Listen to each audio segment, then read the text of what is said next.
بسم اللہ الرحمن الرحیم ان الحمد للہ نحمده ونستعینه ونستغفره من يهده الله فلا مضل له ومن يضلل فلا هادي له واشهد ان لا اله الا الله وحده لا شريك له واشهد ان سيدنا ونبينا وحبيبنا وشفيعنا وقرة أعيننا محمدا عبده ورسوله صلى الله تبارك وتعالى عليه وعلى آله وأصحابه وأزواجه وذريته وبارك وسلم تسليما كثيرا أما بعد فأعوذ بالله من الشيطان الرجيم بسم الله الرحمن الرحيم ولا تحسبن الله غافلا عما يعمل الظالمون انما يؤخرهم ليوم تشخص فيه الابصار سبحان ربك رب العزة عما يصفون وسلام على المرسلين والحمد لله رب العالمين اللهم صل على سيدنا محمد وعلى آل سيدنا محمد وبارك وسلم۔ میرے محترم بھائیوں اور دوستوں،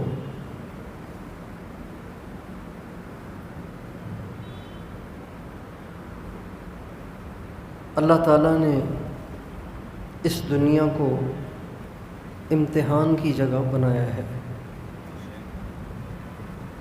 یہ آزمائش کی جگہ ہے، امتحان کی جگہ ہے، حالات کی جگہ ہے، پریشانیوں کی جگہ ہے، دکھوں کا گھر ہے، پریشانیوں کا گھر ہے۔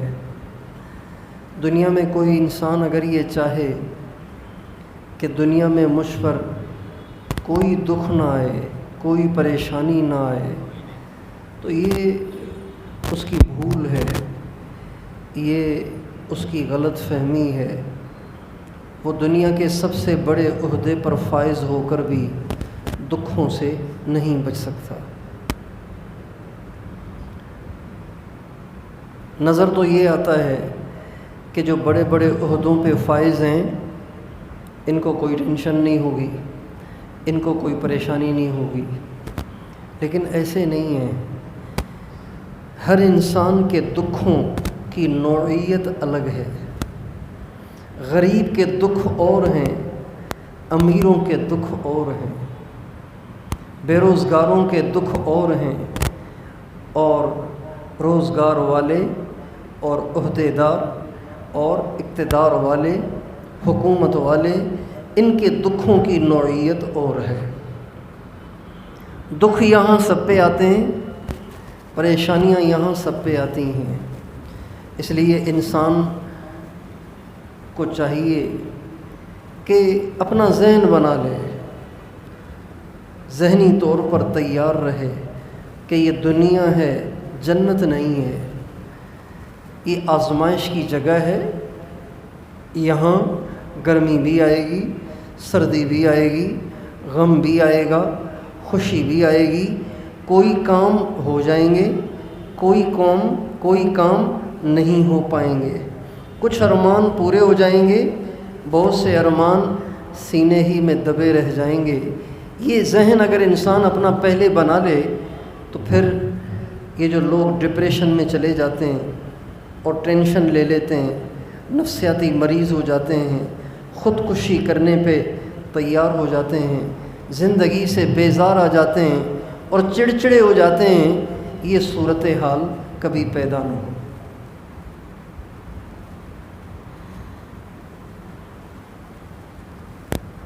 اس لیے ہماری شریعت نے، ہمارے نبی نے ہمیں دنیا میں پرسکون رہنے کا بڑا آسان علاج بتایا ہے۔ پرسکون رہنے کا آسان علاج ہے کیا؟ اللہ تعالیٰ کی نعمتوں کو یاد کرو۔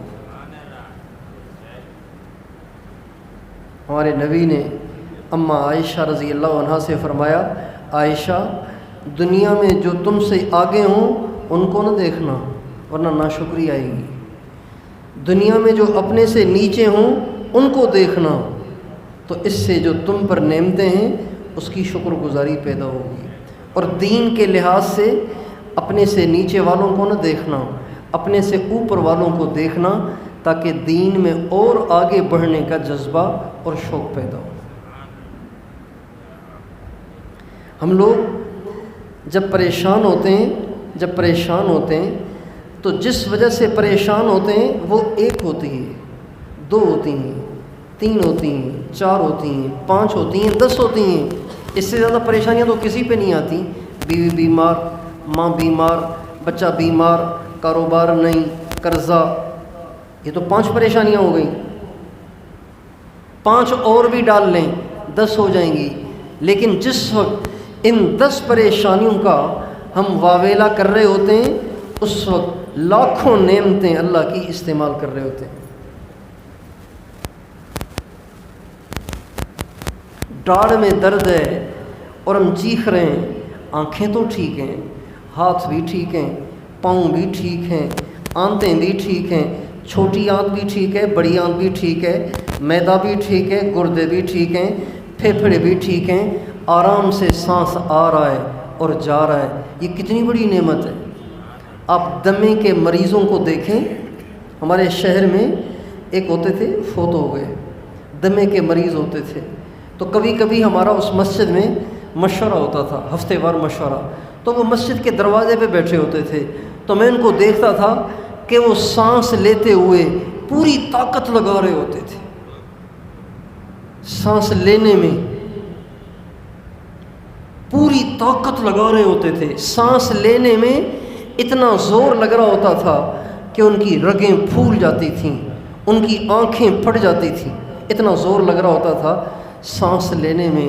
ان کو دیکھ کے یہ احساس ہوتا تھا کہ سانس لینا، آرام سے سانس لینا کتنی بڑی نعمت ہے۔ سانس نکالنا نعمت، سانس لینا نعمت، پیشاب کا آ جانا نعمت، پاخانے کا آ جانا نعمت۔ ہمارے نبی کی دعا ہے، آپ کھانے کے بعد پڑھا کرتے تھے۔ کھانے کے بعد ایک تو مشہور دعا ہے، الحمدللہ الذی اطعمنا وسقانا وجعلنا مسلمین۔ ایک دعا اور ہے، غیر معروف ہے، حدیث کی کتابوں میں ہے۔ ہمارے نبی کھانے کے بعد یہ دعا پڑھتے تھے، الحمدللہ الذی اطعم وسقا وصوبہ وجعل له مخرجا۔ اے اللہ تیرا شکر ہے، تو نے کھلایا اور تو نے پلایا اور تو نے اسے ہضم بھی کیا اور تو نے اس کے نکلنے کا راستہ بھی بنایا۔ ابھی کچھ ہفتے پہلے ایک شخص سے ملاقات ہوئی، اس نے کہا کہ اللہ تعالیٰ نے مجھے بیٹا دیا ہے لیکن اس کو پاخانے کی جگہ ہی نہیں ہے، پاخانے کی جگہ نہیں ہے۔ میں نے کہا پھر کیسے ہوگا؟ کہنے لگے ڈاکٹروں نے پیٹ کاٹ کے آنت کا راستہ ادھر سے بنایا ہے، پیٹ کاٹ کے وہاں سے پائپ لگایا ہے، اس پائپ کے ذریعے سے پاخانہ آ رہا ہے۔ تو میں نے کہا کب تک یہ زندگی کیسے گزرے گی؟ کہنے لگے ڈاکٹر کہہ رہے ہیں جب یہ تھوڑا سا بڑا ہو جائے گا تو پھر ہم آپریشن کر کے خود جگہ بنائیں گے پاخانہ نکلنے کی۔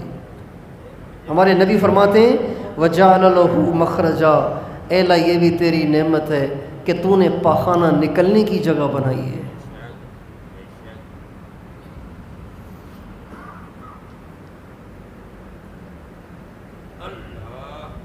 کتنی اللہ کی نعمتیں ہیں، کتنے اللہ کے احسانات ہیں۔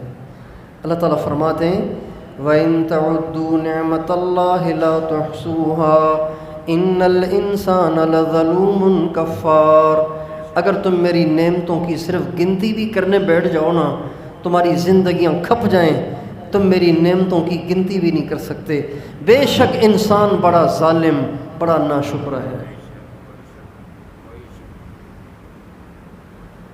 اس لیے دنیا دکھوں کی جگہ ہے، پریشانیوں کی جگہ ہے، حالات کی جگہ ہے، امتحان کی جگہ ہے، آزمائشوں کی جگہ ہے۔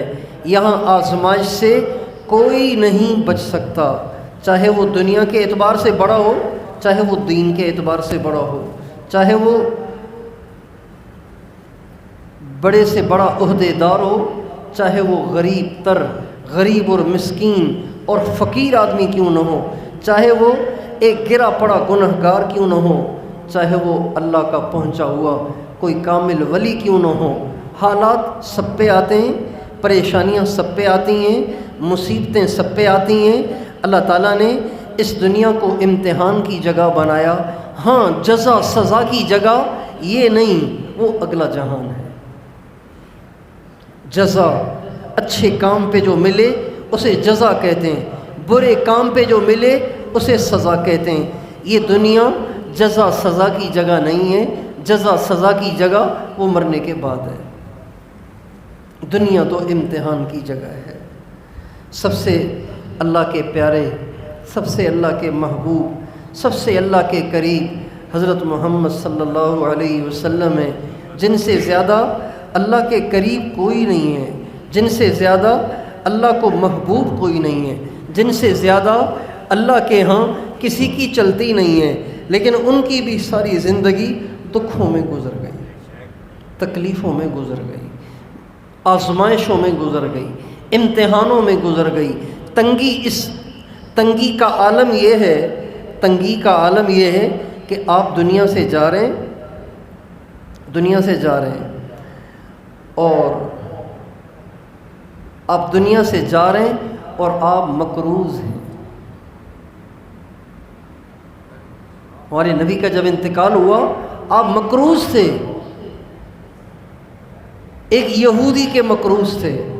ایک یہودی کے پاس آپ نے اپنی زرہ رکھی ہوئی تھی، زرہ قیمتی لباس ہوتا تھا جو میدان جنگ میں پہنتے تھے، وہ زرہ آپ نے ایک یہودی کے پاس رکھ کے اس سے گھر کے لیے غلہ لیا تھا۔ انتقال تک آپ کے پاس اتنی گنجائش نہ ہو سکی کہ آپ اس یہودی کا قرضہ اتار کے اپنی زرہ چھڑا سکتے۔ تنگی کا عالم یہ تھا کہ اماں عائشہ رضی اللہ عنہ فرماتی ہیں، جس صبح کو اللہ کے نبی کا انتقال ہوا، پیر کے دن انتقال ہوا، اس سے پہلے والی جو رات تھی یعنی پیر کی رات، اللہ کے نبی کے گھر کے چراغ میں تیل بھی نہیں تھا۔ تنگی کا عالم یہ تھا۔ اس سے پتہ چلتا ہے کہ دنیا آزمائش کی جگہ ہے، امتحان کی جگہ ہے۔ یہاں ظالم بھی ہوگا، مظلوم بھی ہوگا، اچھے بھی ہوں گے، برے بھی ہوں گے، اور یہ دنیا ایسے ہی چلے گی۔ کفر بھی ہوگا، اسلام بھی ہوگا، شرک بھی ہوگا، توحید بھی ہوگی، عدل بھی ہوگا، ظلم بھی ہوگا، لیکن یہ دنیا اس طرح ایک دن ختم ہو جائے گی، اور مرنے کے بعد جو اگلا جہان شروع ہوگا وہاں ہر کیے کا بدلہ دیا جائے گا، اچھے کو اچھا بدلہ دیا جائے گا، برے کو برا بدلہ دیا جائے گا۔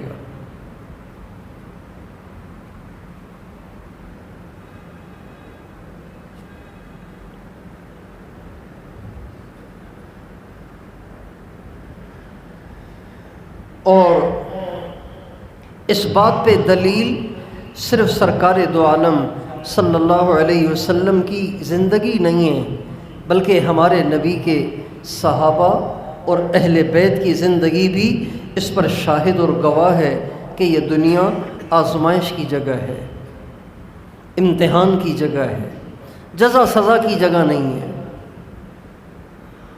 بہت سے لوگ کہتے ہیں نا کہ یہ فلاں ظالم ہے، فلاں چور ہے، فلاں ڈاکو ہے، فلاں بڑا جابر ہے، اور فلاں اتنا بڑا سفاک ہے، اتنا بڑا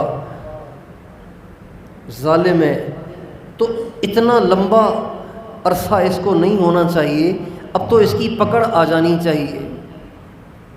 نہیں، اللہ کے ہاں نظام کچھ اور ہے۔ اللہ تعالیٰ کے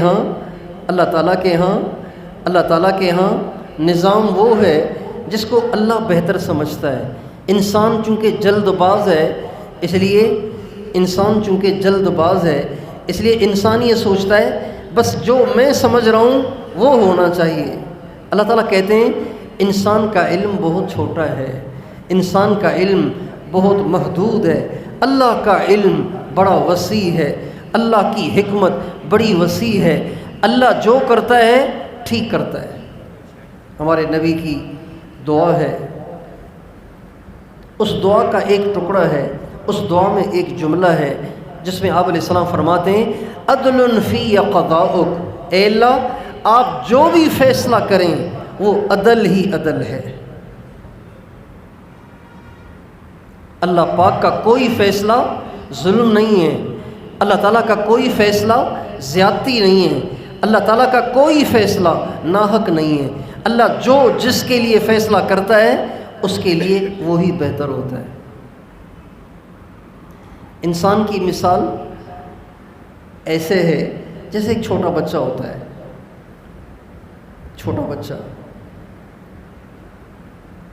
چھوٹا بچہ کڑوی دوائی کھانے کے لیے تیار نہیں ہوتا۔ ایسے ہی جب اس کو کوئی بیماری ہو اور کسی چیز سے اس کو پرہیز بتایا گیا ہو تو اس سے پرہیز کرنے کے لیے تیار نہیں ہوتا۔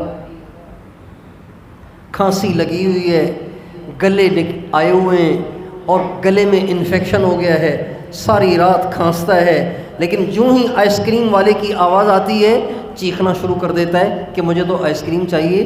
بیٹا آپ کو گلے میں تکلیف ہے، آپ کی اینٹی بائیوٹک چل رہی ہے، اس میں بد پرہیزی کرنا ٹھیک نہیں ہے، آپ کو اتنا بخار ہے، ساری رات آپ کھانستے ہیں، لیکن اسے سمجھ نہیں آتی، وہ بے باک چیختا چلا جاتا ہے۔ ایسے ہی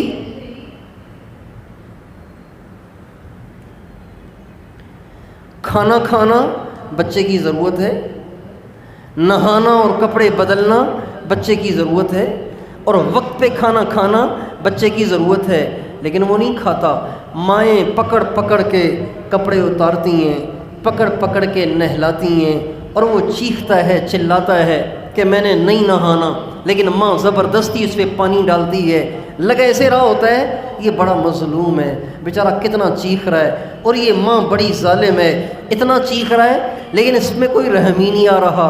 لیکن حقیقت یہ ہے اگر کسی میں سمجھ ہو تو وہ سمجھے گا کہ بچہ بے وقوف ہے، نہ سمجھ ہے، کم عقل ہے، ماں ہی حق پر ہے، اور ماں جو کر رہی ہے وہ بالکل ٹھیک کر رہی ہے۔ بالکل یوں ہی اللہ کا نظام ہے۔ اللہ تعالیٰ جس زمانے میں جس قوم کے لیے، جس فرد کے لیے، جس علاقے کے لیے جو حالات بناتا ہے، بندے کو اس سے تکلیف ہوتی ہے، بندہ اس پہ چیختا ہے، چلاتا ہے، پریشان ہوتا ہے، لیکن اللہ کو پتہ ہے کہ بندے کے لیے اسی میں بہتری ہے۔ اس لیے حضرت پیران پیر غوث اعظم شیخ عبد القادر جیلانی رحمۃ اللہ علیہ فرمایا کرتے تھے اللہ کے فیصلے پہ اعتراض نہ کرو، اللہ کے فیصلے پہ اعتراض نہ کرو، اللہ جس حال میں رکھے کہو کہ میرے لیے یہی ٹھیک ہے۔ اللہ پہ اعتماد کرو، اللہ پہ اعتماد کرو، اللہ پہ اعتماد کرو۔ جیسے ڈاکٹر پہ ایک مریض کو اعتبار ہوتا ہے نا، ڈاکٹر اس کو لٹاتا ہے، پہلے تو بے ہوش کر دیتے تھے، اب تو بندہ ہوش میں ہوتا ہے، اپنی آنکھوں سے دیکھ رہا ہوتا ہے کہ اس کا پیٹ کاٹا جا رہا ہے اور اس کی چیز نکالی جا رہی ہے، اپنی آنکھوں سے مریض دیکھتے ہیں۔ تو چونکہ مریض کو ڈاکٹر پہ اعتماد ہے لہٰذا وہ اس کو کاٹنے دے رہا ہے، اس کو زخم دینے دے رہا ہے، اس کو اس کی اجازت دے رہا ہے کہ وہ اس کا خون بہائے، اس کا پیٹ کاٹے، اس کی آنتیں کاٹے اور پتہ نہیں کیا کچھ کرے۔ مریض اپنے آپ کو ڈاکٹر کے حوالے کر دیتا ہے اور اپنی کاٹا پیٹی کے لیے تیار ہو جاتا ہے۔ کیوں؟ اس لیے کہ اس کو اعتماد ہے کہ ڈاکٹر جو کرے گا وہ ٹھیک کرے گا۔ اللہ کے فیصلے پہ کیوں راضی نہیں ہے؟ اس لیے کہ اللہ پہ اعتماد ہی نہیں ہے۔ ہم سمجھتے ہیں کہ ہم بڑے سمجھدار ہیں لہٰذا اللہ کو مشورے دیتے ہیں۔ ایک آدمی نے کہا کہ جی دعا کریں کہ میرا فلاں جگہ رشتہ ہو جائے، تو میں نے کہا میں یہ دعا کروں گا کہ یا اللہ اگر بہتری ہے تو ہو جائے، بہتری نہ ہو تو نہ ہو، تو کہنے لگے آپ یہ دعا کیوں نہیں کرتے کہ اللہ اسی میں بہتری ڈال دے؟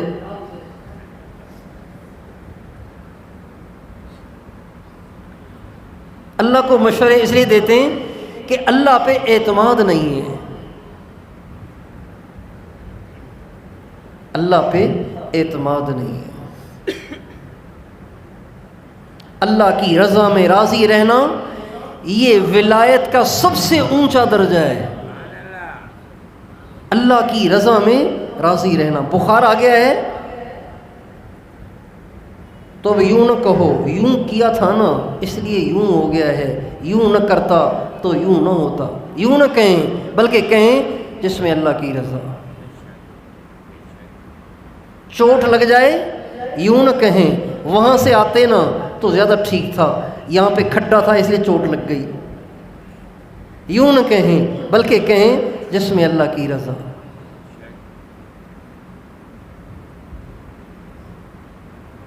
حادثہ ہو جائے، چوٹ لگ جائے، نقصان پڑ جائے، مصیبت آ جائے، آزمائش آ جائے، تکلیف آ جائے تو ہمارے نبی نے فرمایا یوں نہ کہا کرو کہ لو اگر یوں ہوتا تو یوں ہوتا، یوں نہ کہو فَإِنَّ لَوْ تَفْتَحُ عَمَلَ الشَّيْطَانِ، اس لیے کہ تم لو کہو گے یعنی یوں کہو گے نا کہ اگر یوں کرتے تو یوں نہ ہوتا، اگر یوں کہو گے تو شیطان کا دروازہ کھلے گا، شیطان تمہارے ایمان کو خراب کر دے گا۔ اس کا مطلب ہے تقدیر اور قسمت تو کوئی چیز ہی نہ ہوئی، تدبیر ہی سب کچھ ہوا کہ یوں کرتے تو یوں ہوتا، یوں کرتے تو یوں ہوتا۔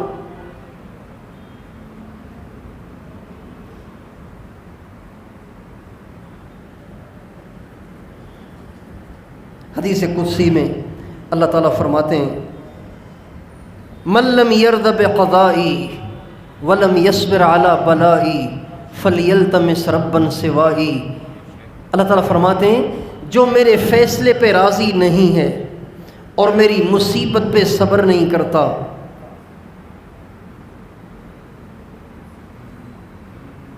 جو میرے فیصلے پہ راضی نہیں ہے، میری مصیبت پہ اسے صبر نہیں ہے، اسے چاہیے کہ کوئی اور رب تلاش کر لے۔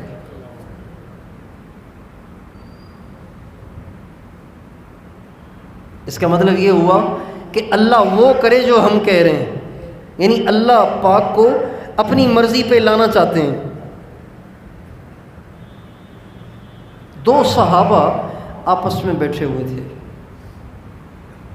دو صحابہ آپس میں بیٹھے ہوئے تھے اور بڑے صحابہ تھے آپس میں بیٹھے ہوئے تھے۔ ایک صحابی فرمانے لگے میرا تو دل یہ چاہتا ہے کہ مجھے کبھی موت آئے ہی نہیں تاکہ میں اور نیکیاں کماؤں اور نیکیاں کماؤں اور نیکیاں کماؤں۔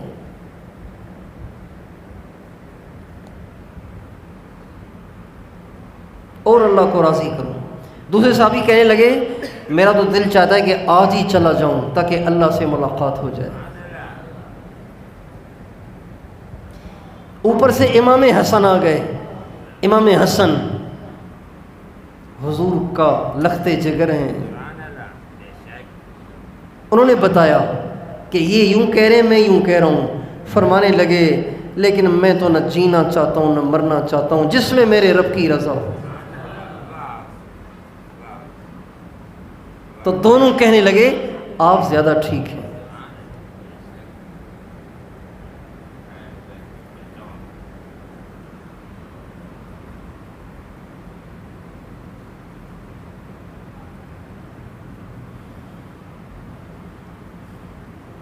بندہ کسے کہتے ہیں؟ بندہ اسے کہتے ہیں جس کی کوئی مرضی ہی نہ ہو، اس کی کوئی چاہت نہ ہو، اس کی کوئی خواہش نہ ہو، بس ادھر بٹھاؤ تو ادھر بیٹھ جائے، ادھر بٹھاؤ تو ادھر بیٹھ جائے، ادھر بٹھاؤ تو ادھر بیٹھ جائے۔ ملازم ایسے ہی ہوتا ہے نا، ملازم یہ جو پرائمری اسکولوں کے چپڑاسی ہوتے ہیں، دفتروں میں چپڑاسی ہوتے ہیں، ان کی کوئی خواہش ہوتی ہے؟ کبھی ان کے دل میں یہ خیال آتا ہے کہ یار مجھے بھی یہ گول کرسی مل جائے نا، مجھے بھی یہاں بٹھائیں؟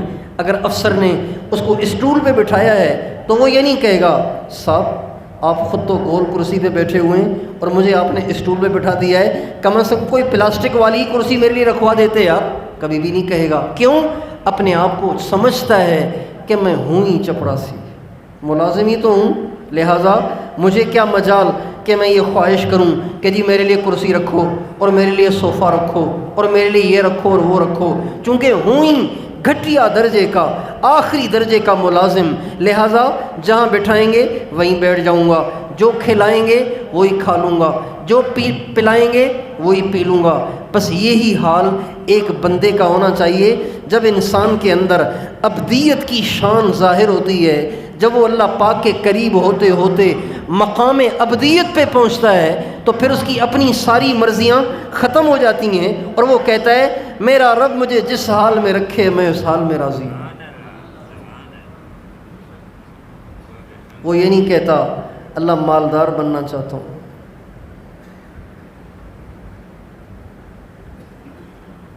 وہ یہ نہیں کہتا ڈگری لے کے بیٹھا ہوا ہوں نوکری نہیں مل رہی، وہ یہ نہیں کہے گا، وہ یہ نہیں کہے گا جوان ہو گیا ہوں رشتہ ہی نہیں مل رہا، وہ یہ نہیں کہے گا،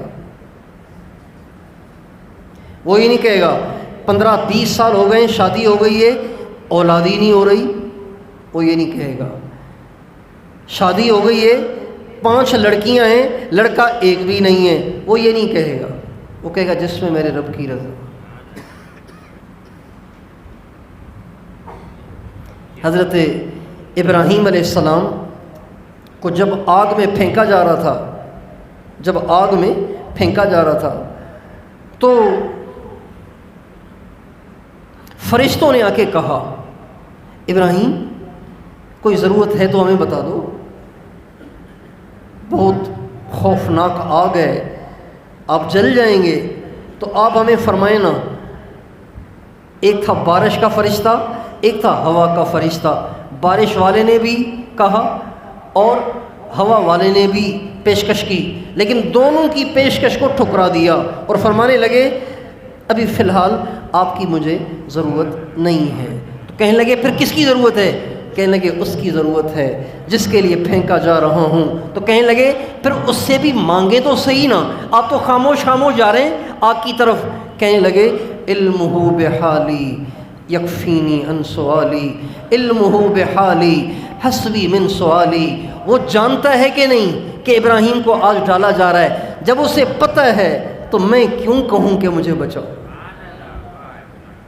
میں کیوں کہوں؟ اس کو پتہ ہے نا، پھر میں کیوں کہوں؟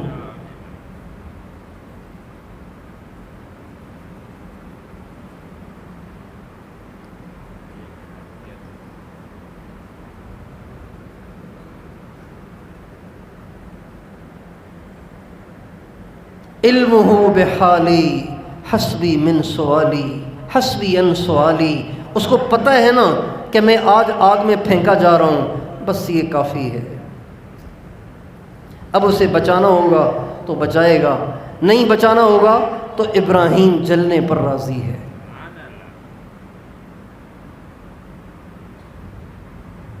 ہمارے نبی کی دعا ہے اے اللہ میں تجھ سے اس بات کا سوال کرتا ہوں، اے اللہ میں تجھ سے اس بات کا سوال کرتا ہوں کہ تو مجھے ایسا بنا کہ تیرے ہر فیصلے پر میرا دل مطمئن رہے اور راضی رہے۔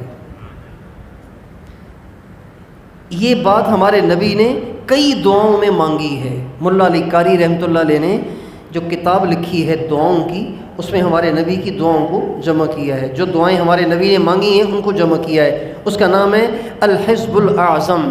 اس میں کئی دعائیں ایسی ہیں جس میں ہمارے نبی نے اس بات کی دعا کی ہے اے اللہ ردنی بقضائک، اے اللہ مجھے اپنے فیصلے پہ راضی کر دے۔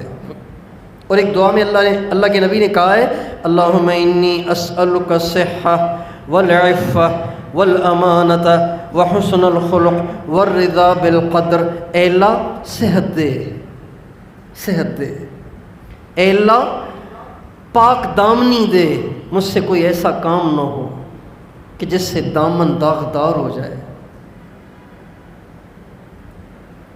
والامانۃ، اے اللہ مجھے دیانتداری عطا فرما، کسی کو دھوکہ نہ دوں، کسی کو دھوکہ نہ دوں، وحسن الخلق، اے اللہ اچھے اخلاق عطا فرما کہ میں کسی پہ ناراض نہ ہوں، کسی کے ساتھ بد اخلاقی کا رویہ نہ کروں، کسی پہ ظلم اور زیادتی نہ کروں، کسی سے بدتمیزی نہ کروں اور کسی کا دل نہ دکھاؤں۔ والرضا بالقدر، اور اے اللہ مجھے تقدیر پہ راضی ہونا نصیب فرما۔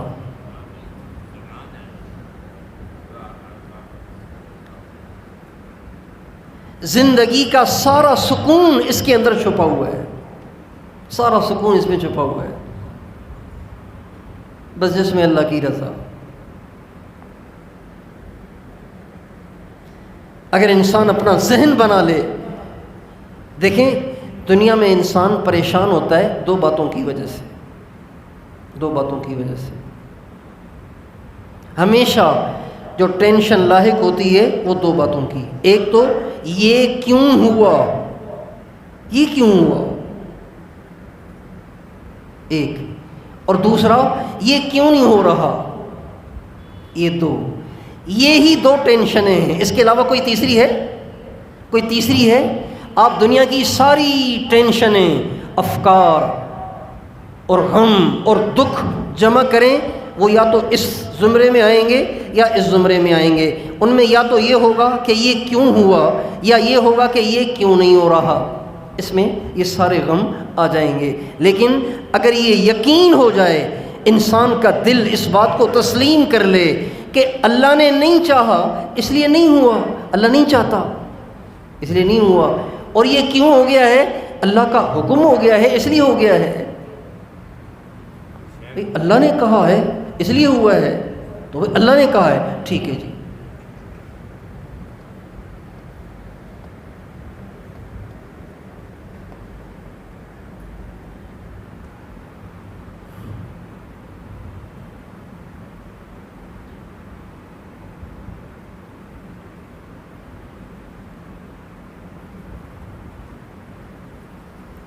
بڑا سکون ہے